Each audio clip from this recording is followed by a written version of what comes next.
Salam müəllimlər, gəlin kurikulumdan bir sualın izahına baxaq bugün. Verilənlər arasında hansı iş üsuluna aid variant verilməyibdir? Şagirdləri müzakirəyə cəlb etmək, təfəkkürü gücləndirmək, dinləmə, sual vermə bacarığını şagirdlərdə formalaşdıran üsuldur.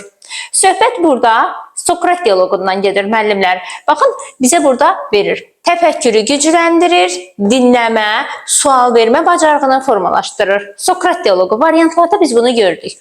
Problem həll etmə, dinləyib anlama bacarığı layihələrin hazırlanmasında istifadə edilən üsuldur.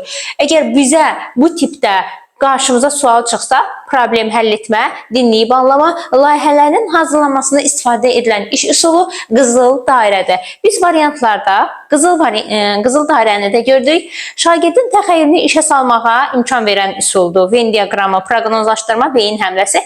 Əlbəttə ki, müəllimlər, şagirdin təxəyyülünü işə salan, şagirdlərin yaradıcı təfəkkürünü inkişaf etdirən, eyni zamanda da biz fənn olaraq Azərbaycan dili, ədəbiyyat dərsində daha çox bu üsuldan istifadə edirik. Söhbət artıq proqnozlaşdırmadan getdiyi məlumdur.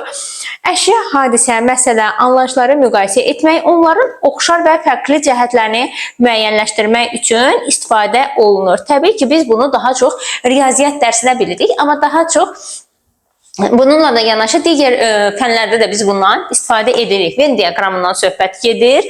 Oxşar, fərqli cəhətləri müəyyənləşdirmək və beyin həmləsinə aid heç bir variant verilməyib. Məhz bizdən də bu sualı istəyir ki, hansı varianta aid situasiya verilməyib? Cavab olacaq beyin həmləsi Y variantı.